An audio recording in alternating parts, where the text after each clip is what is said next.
Good evening, everyone.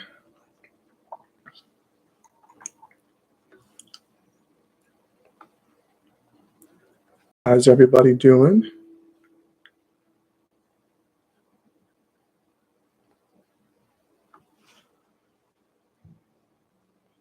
Wi-Fi.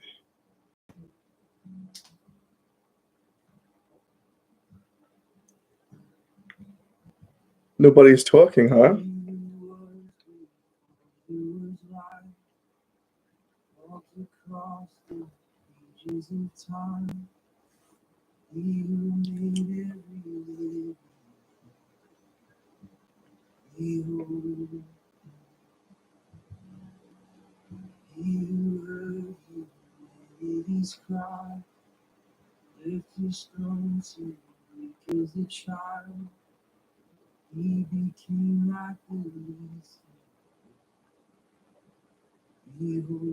There we go. Hey, Mike, somebody's talking to me. Good evening, sir.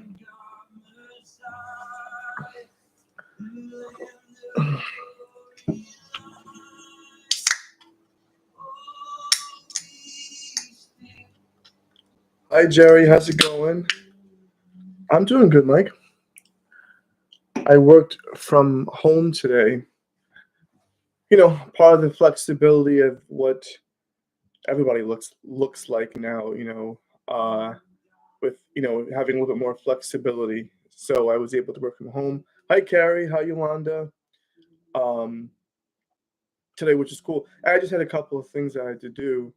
I had to get my car inspected because it was way past due, like a month or two.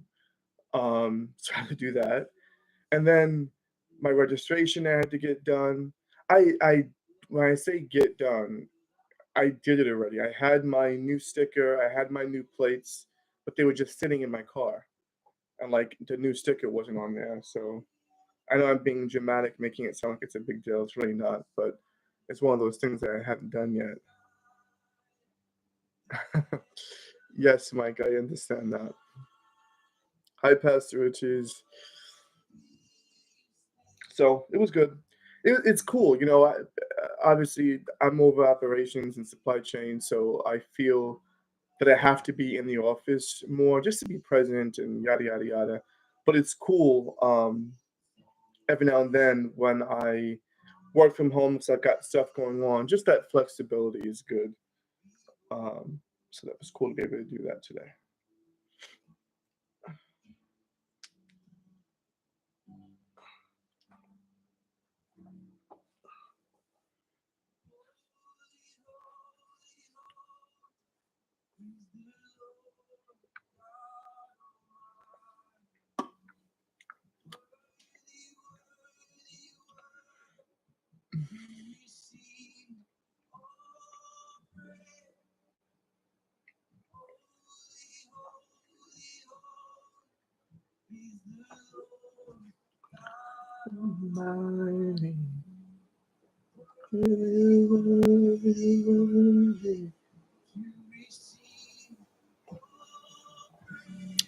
Hello, Elder Lou. Hello, Elder Norma.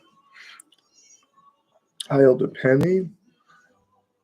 See, Elder Penny, I said hello to you before you said hello to me. That was actually pretty good.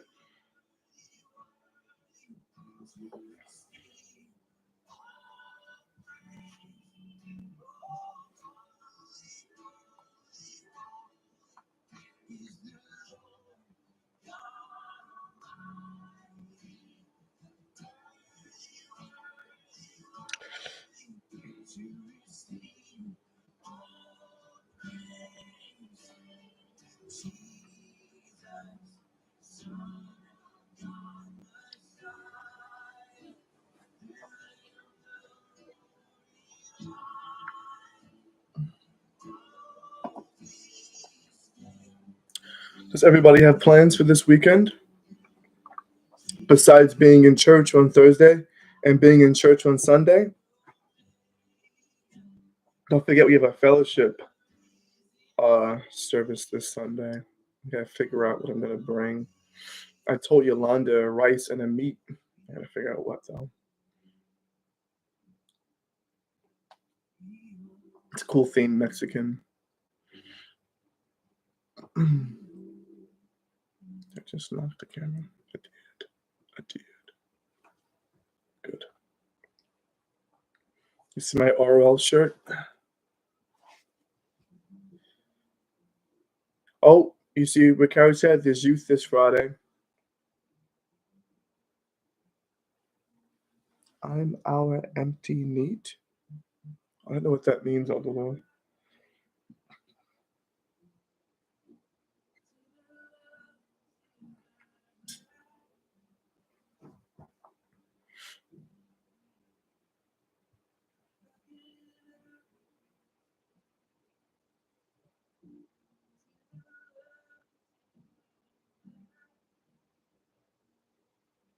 Oh, in our empty nest. Got it. Got it. I hear you.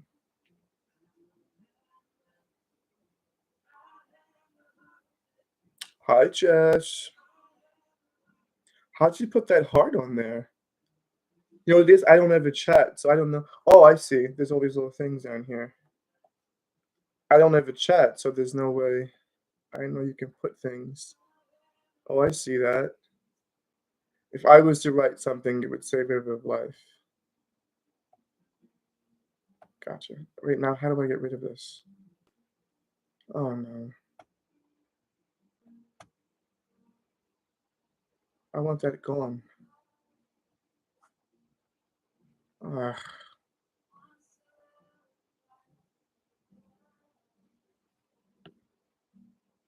you see, now I touched something. I don't know how to get rid of it. And now I'm not gonna be able to see if you guys are writing stuff.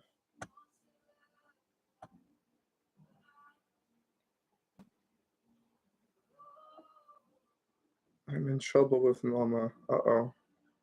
Can't help you with that, Lou. I just touched something and now I can't get rid of it and then whatever. Just gonna have to stay like that.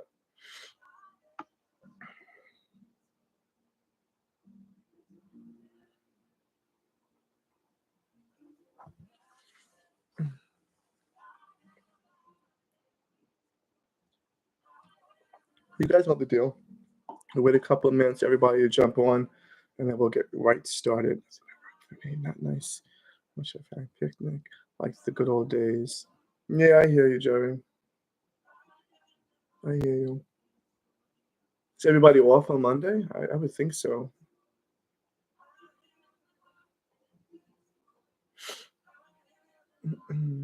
At least, you know, Sunday will it'll be cool to be able to have some nice fellowship, right? I mean, that wasn't really planned for like for this weekend, but it just happens to be the last Sunday of the month, so we have a fellowship.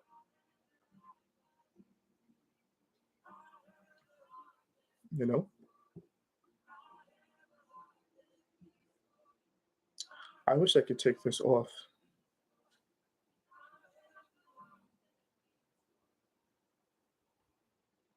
Maybe if I write something, it'll go away.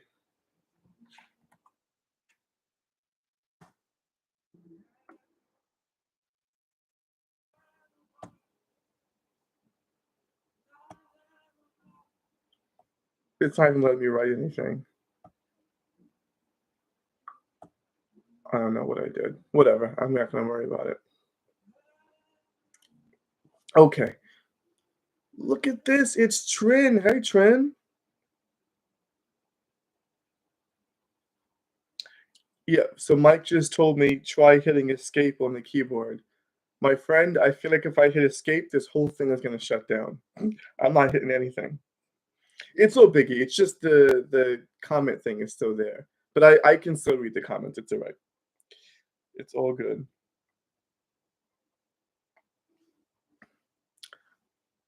Okay, so let's get started, everyone. I don't want to waste, yeah. So I don't want to waste much time. Um, they had an awesome weekend, this weekend. You know, starting of course with Thursday's service as we began Acts chapter 9, and Pastor Ortiz took us through some great revelation and insight into Paul, into the beginning of his conversion from Saul. And then, of course, we had our men's meeting on Friday, women's meeting on Saturday, and an awesome service on Sunday. I'm not going to touch too much on that right now, because I really want to get into the topic that I want to speak to us about this evening. And those that attended the women's meeting and those that attended the men's meeting know that the topic that was discussed was communication. How do we communicate? Although, the men's meeting and women's meeting maybe might have been a little bit different in how the topic was discussed, it was the same topic, just different perspectives of it. In relations to, of course, our communication with the Lord, and the men more concentrated on our communication with each other. So for this evening, what I would like to do is concentrate on our communication with each other. So the men that were at the men's meeting, unfortunately, have heard this already, but I would say still stay tuned, because sometimes you hear something differently the second time. And of course, I'm not a robot, so I might say something a little bit differently when I express it today. But nonetheless, I got good feedback from the guys getting together. So thought it apropos to present this to everyone, and of course to have the ability to have it recorded for anybody who's unable to watch and can watch it later on. So, without further ado, so I'll start with this. What I'm thinking is I don't want to rush what I want to speak about this evening with us. So I imagine this will probably be split into two parts. We'll get to the first part today, and then we'll get to the conclusion next week. That's what I'm thinking, but we'll just see as we go along what happens. I just know that I don't, of course, want to rush. So the basis of what I'm going to be speaking about this evening is, of course, communication, but uh, more more along the lines of how do we communicate? How do we communicate? So when you're hearing this, this is the time to kind of look at yourself, weigh yourself in, and what way do you think that you communicate? And of course, we're going to work towards a common goal of how we should be communicating with each other. Because, and I probably don't need to explain this part, but we understand that in every single relationship that we have, communication is what becomes key. Of course, we are taught that we should love, respect, and honor, and all of those things that we are supposed to do. But really, how we communicate, and that's both verbally and non-verbally, is really what makes up every single relationship that we have. So it's important as believers, as men and women, for us to understand how we communicate and ensure that we are communicating effectively, and that's what really we're going to speak about this evening. So it's largely believed that there are four different styles of communicating. And for this exercise, as we're going together talking about communicating, I really want you to think about communicating for the most part when there's conflict. That's really what I want us to emphasize on, because just casual conversation, shooting the breeze, we can certainly tap into these different styles, but more importantly, it's when conflict arises, and when we hear that word conflict, we automatically think of the worst case scenario, the worst thing, and conflict is a part of life, and us being human beings, we recognize it. Conflict can be is something as small as a disagreement on something, but there's such a negative connotation for it, because usually it ends in a bad way. It yields a poor result. But just because you have a difference of opinion with someone, it doesn't mean that it has to yield a bad result. Both should be able to communicate skillfully and effectively to be able to have a resolution, or at least be able to respectfully hear each other's input. So think about it more along the lines of when there's a conflict, but more along the lines of when you're expressing yourself, an emotion, a feeling that you have. How do you communicate those things? So I'll go back to what I was saying before. It's believed that there are four different expressions or styles of communicating. Um, and as I'm saying these different styles, before I give the definitions of each one, I want you to ask yourself, which one do you largely believe that you are? Meaning, when there's conflict or when there's things that you have to communicate, how do you believe you communicate? And the four different styles are: one, passive.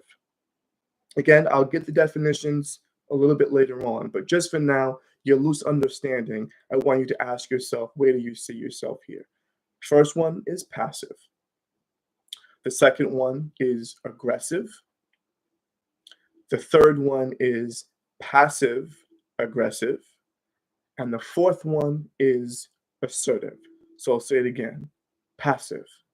So think to yourself, everybody that's watching, do you consider yourself to be a passive communicator? The second one, aggressive. Do you feel like you're an aggressive communicator? And this is maybe not 100% of the way of the times how you communicate, but is it most of the time you feel that you communicate in an aggressive manner? Third one being passive aggressive. Is that you? Do you communicate with a passive aggressive tone? This is both verbal and nonverbal. And the last one being assertive. Do you feel like you are an assertive communicator? Okay, so let's go through each one of these different communication styles. And as we go through each one and I give further explanation and example, perhaps it will further enlighten you to say, which style do I most of the time operate in? Okay, so the first one is passive. And this part I'm going to read now is a definition that I felt pretty fairly described what the passive communication style is. The passive communication style is often used by those who want to come off as indifferent about the topic at hand. They either keep their opinions to themselves or they try to make it seem as if they support every piece of input in the discussion. So if we're having a dialogue about something and the person who is passive will just be agreeing to everything that's being said. When speaking, passive communicators will display insecure, non-verbal communication cues by not making eye contact, slouching their shoulders, or shrugging when people ask them for some input. So now that I've given further explanation to what that communication style is, do you find yourself as a passive communicator? So something that I wrote down, this person desires to keep the peace. They don't want conflict, and they will often cower or recoil when there is conflict. So if I'm a passive communicator, if somebody comes up to me about something, whether it's in an aggressive tone or a tone that's going to demand me to give some type of response that may disagree with their point, the person who is passive won't disagree. They won't make eye contact. They just want to keep the peace. They don't want there to be any conflict, and in their own way, they define keeping the peace by disagreeing with what's being said. Now, keep in mind as we consider our different communication styles that we're going to review, this is in every single relationship that you have. And there are many different relationships, right? Hi, Christina. The different relationships that we have can be as a spouse, the way we communicate with our spouse, the way we communicate with our children, the way we communicate with family, the way we communicate with friends, our colleagues, our supervisors, the way we communicate amongst our ministries. There's every relationship we have is about communicating. So as we're reviewing this, this is what you should consider. So something that I wrote down as a danger for someone who has a passive communication style. This person is not expressing their true feelings and will often build up resentment in different relationships because their true feelings aren't being expressed or they will feel taken advantage of. So if I'm a passive communicator and in my relationships I'm speaking with people and I'm just always agreeing, even if on the inside I don't agree, or if perhaps I feel like I'm in a relationship that I'm being taken advantage of because I'm a passive communicator, I won't stand up for myself and speak that truth. Now, speaking that truth doesn't mean that we have to speak it in an arrogant tone, that we have to be angry, that we have to raise our voice and yell. There's nothing about that. That's an ineffective way of communicating. But the passive communicator feels like I'm just going to keep this on the inside of me. I don't feel strong enough and I don't feel I'm able to communicate in a way that's healthy to be able to speak to this person about the way they're making me feel. So I'm just going to harbor this on the inside.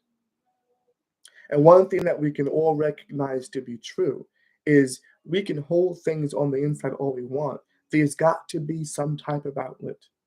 There's got to be some way that we've got to release what we're holding. And I'll give you an example of something that could take place. You're at work, and at work, you take more of a passive communication style, whether it's colleagues or supervisors that speak down to you or just are disrespectful to you, or just you don't like the way they're speaking. Instead of addressing it, you take a passive approach and you just kind of let it go. So now you have that resentment on the inside of you. You have maybe even anger on the inside of you. And then you get home and you take that anger and you release it. And it's released at your spouse, it's released at your children, or any other relationship that you may have because you need to have an outlet to be able to get that out.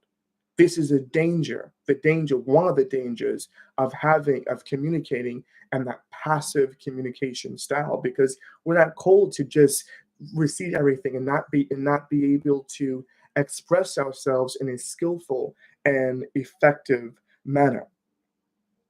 This person will agree with what is being said instead of expressing their thoughts or beliefs. This negatively impacts every relationship because information isn't shared and you're never expressing the real you.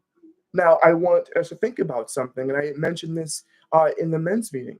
When we think about our closest relationships and we use the phrases like, well, that's my best friend, or that's my close friend, I can just be myself around them.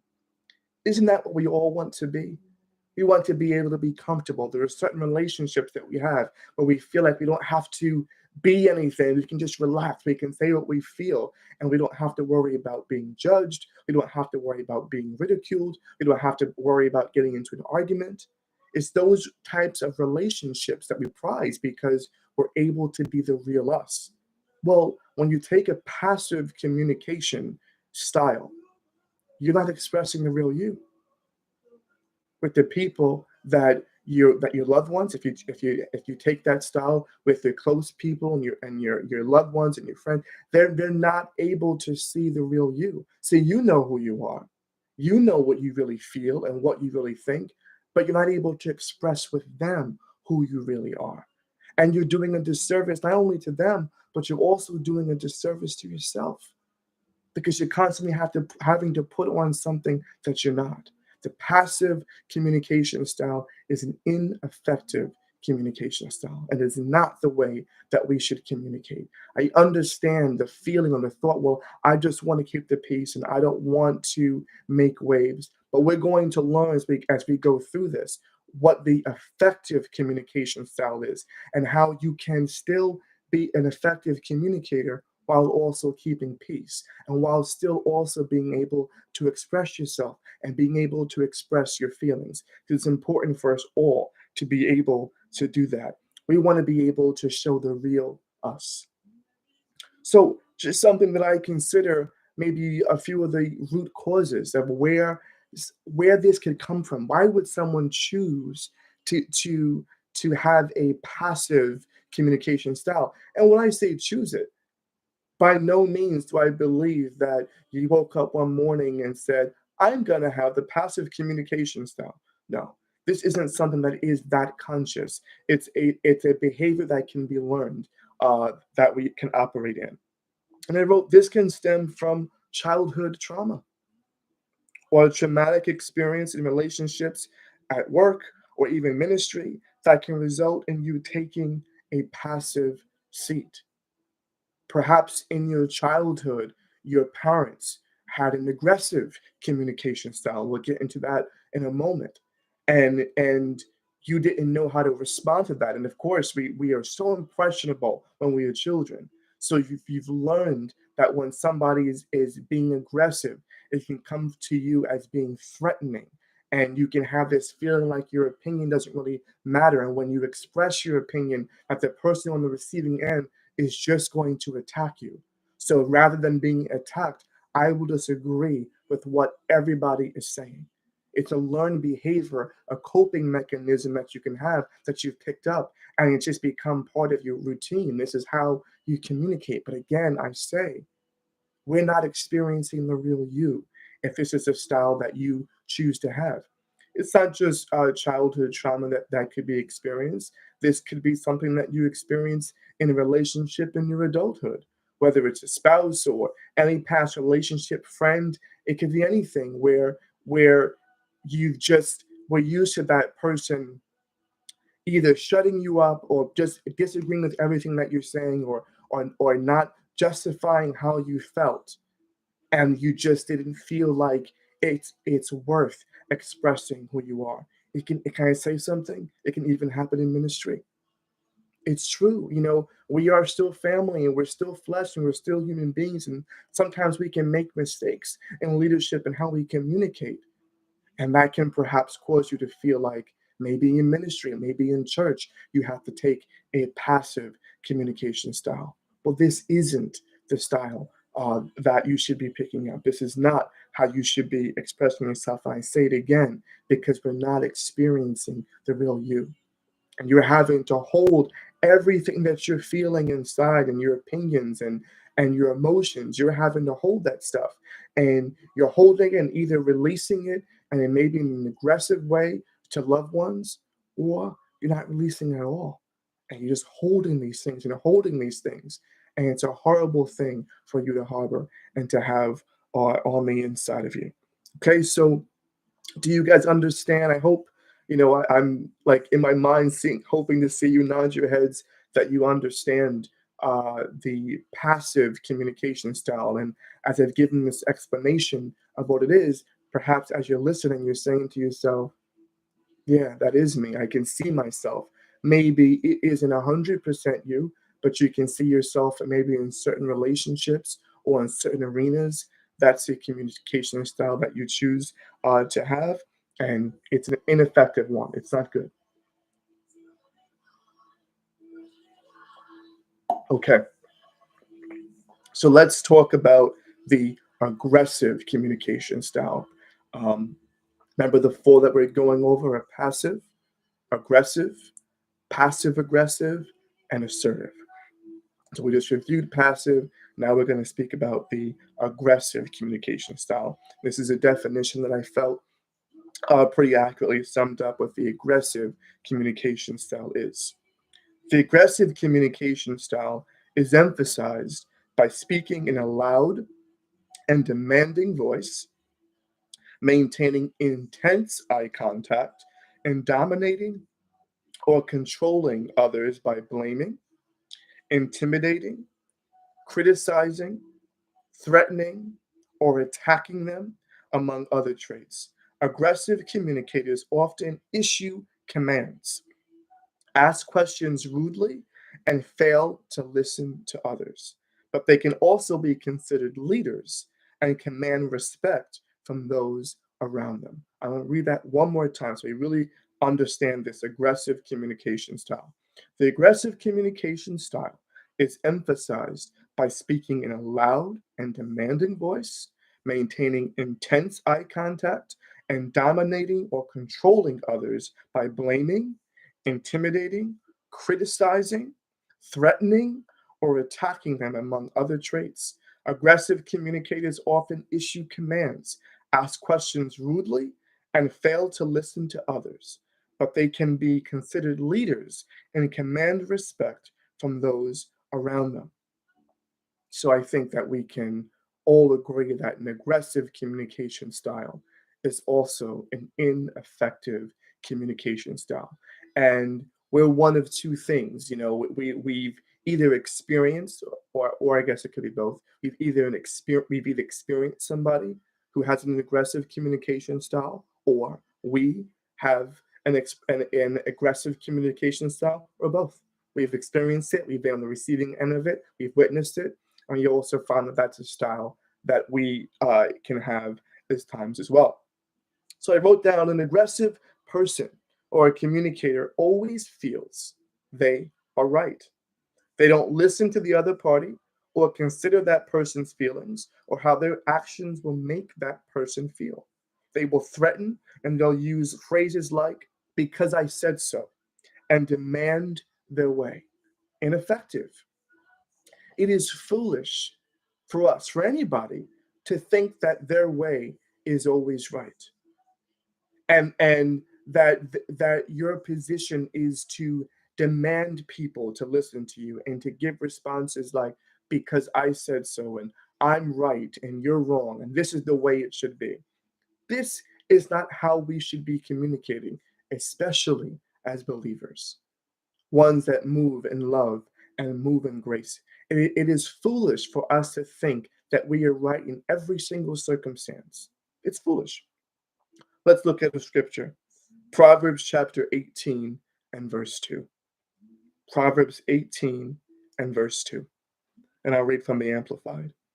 A close minded fool does not delight in understanding, but only in revealing his personal opinions, unwittingly displaying his self indulgence and his stupidity.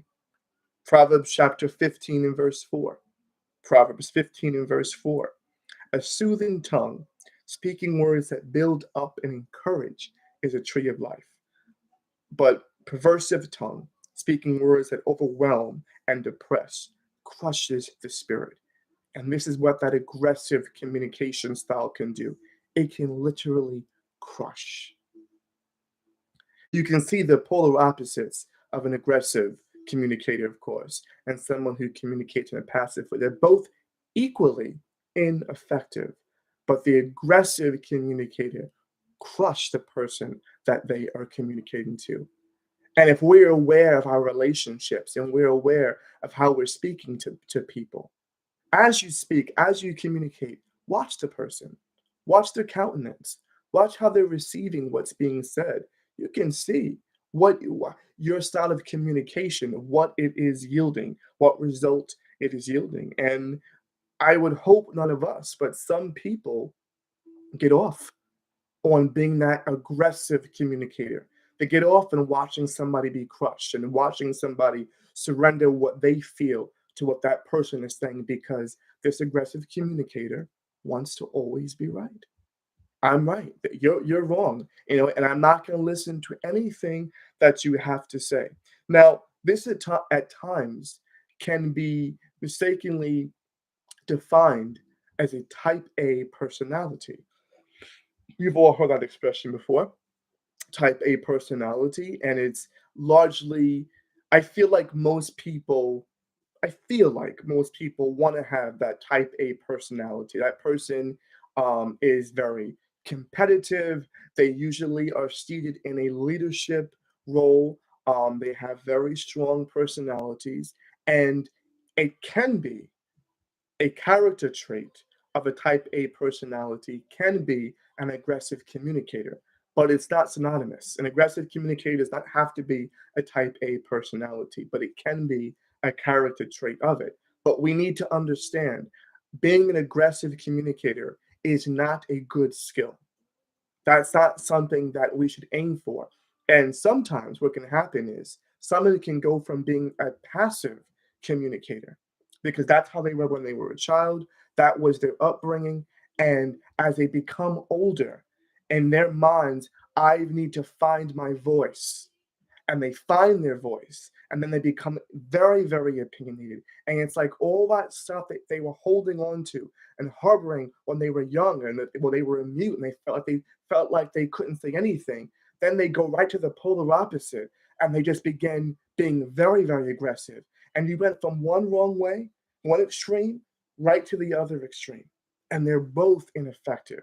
So I speak to anyone, and this is very important, that maybe jump that other side.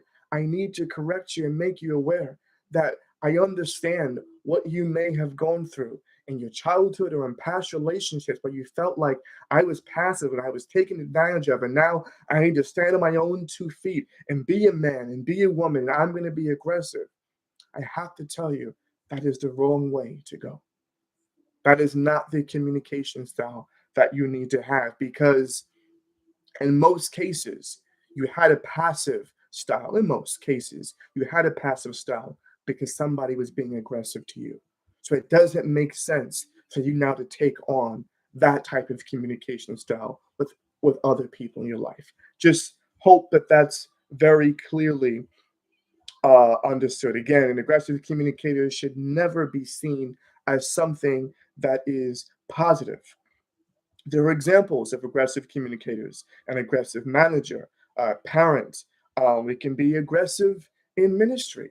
There are some old styles that you can have. I shared this with the guys, and some of you probably, if you're upper 30s and up, and 40s and up, can understand uh, how, if you've been in management, or of course on the receiving end of management, you can understand that there was a time when you were taught that you needed to be aggressive with your staff. I remember when I first started coming into management, 19, 20 years old, this is the way my manager taught me, that you have to be aggressive. You have to command respect. You have to demand it. You have to speak with a certain tone of voice. You have to dominate people by your body language, because communicating is not just verbal. There are nonverbal things that we can do. You stand strong. You were told to walk around and look at people's desks, look at their computers. It's aggressive. It's intimidating. This is what we were taught to do. This was told to us that this would be effective. And unfortunately, and I'm going to say unfortunately because it is unfortunate, there is a measure of it that is effective. A measure of it. Because people, when you take on that tone, people will listen. And there is a bit of fear there, and that fear begins, then gets attached to respect. And maybe you'll listen, maybe they'll hop to when you say something, but they won't have your back. They won't really honor you at their core. And any chance that they have to be able to leave you, whether in any form of authority, whether you're a manager, a parent, or a leader in ministry, they're going to leave, because nobody wants to be around someone that constantly has that domineering tone, that's accusatory, that always says that they're right, that does not listen to what's being said. Nobody wants to be around that person. So if you're watching here, you have to measure yourself, measure your relationships, measure the relationships that you have. Do people enjoy talking to you? Do you have close relationships? Do you find that people enjoy communicating with you?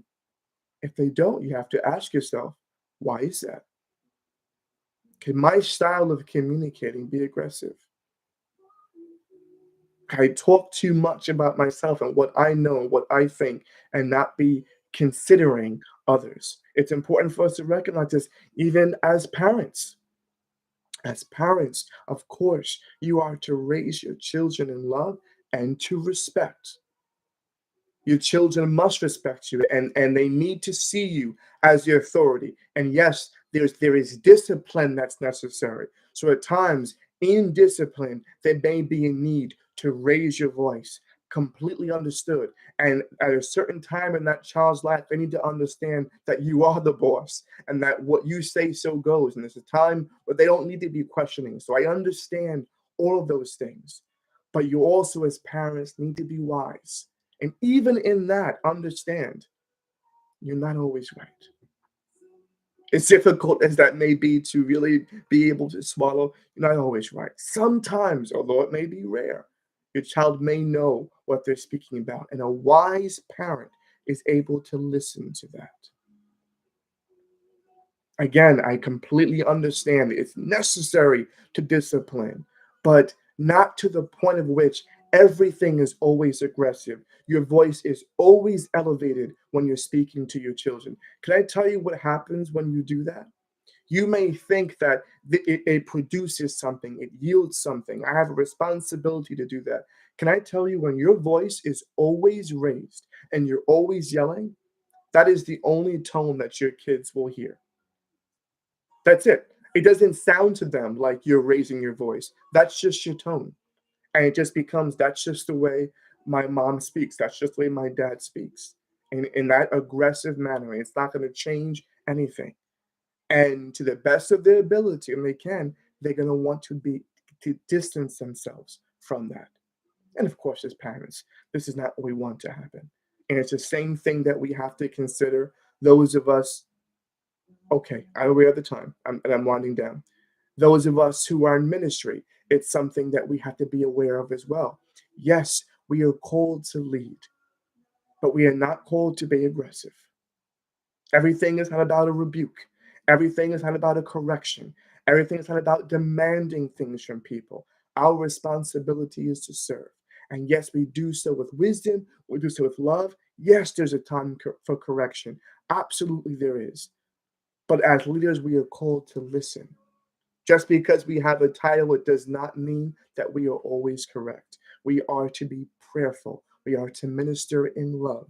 This is what we have a responsibility to do. So I'm just going to read this danger. If you just give me a couple more minutes, and then I'm going to come to a close and we're going to finish up the next two forms of communication the following week. So, a danger. Although this person may feel that they're getting their way and they're able to skillfully communicate, they in turn are communicating poorly and will severely damage relationships and ensure that people don't want to work with them at all. Whether you're doing so at work, at ministry, your family, your friends, they will not want to be around you. This person is labeled as angry, judgmental, domineering, and aggressive communicator will often cause the recipient to be passive when responding. And that's something that we had spoke about before. And it's important to recognize that we can sometimes label this style of communicating, well, I'm just a strong person. I'm very opinionated. These are little things that we can say to justify our actions. This is not the way you are to behave. Guess what? You say you're opinionated, every single person has an opinion. We talked about the passive person. They have an opinion as well. They just don't express it. We all have opinions. Yours as an aggressive communicator is not more important than others. The root cause. This can be a learned behavior as well from childhood, or even things that we've picked up in society. Because talking uh, in an aggressive manner, this is specific for the men, can be considered manlier. And now when I bring it to the women, you can feel like, well, I've got to have an aggressive tone. If you're in a certain role in the workplace as a woman, you might feel like you have to be more aggressive to be able to demand respect. Likewise, it can even happen as single moms. You feel like you have to be a certain way with my kids, because I don't have the father figure there. So I'm going to be strong. I'm going to raise my voice. I'm not going to take any nonsense and all these different things. Again, let me be clear. You have a responsibility to disciple, and to discipline your child. But be very aware of how you are communicating. Okay? So we're going to take a pause on there. I know we're a little bit long, and I hope that was okay. But this is an important topic, and we have, of course, have the other two that we'll review next week. But what I want us to be mindful of, think about how you are communicating. Do you find yourself in the first two areas that we spoke about? As you're speaking throughout the week, consider when conflict arises and when you're expressing your feelings, what type of style are you communicating with? We want to be effective, we want to be skillful, and we want to be able to speak in love. Okay? So I love you guys. Reminder, we're going to finish up Acts chapter 9 on Thursday. We have our fellowship service on Sunday. Invite someone to come. We're going to have a Mexican meal. Oh, also for the parents. Remember, I have the kids with me for Fellowship Sunday. Dress the kids to be outside. it looks like it's going to be nice, and I want to take the kids outside for service. So we'll have children's church with the kids outside. So dress them in that type of clothing. Okay, love you guys. Have an awesome night.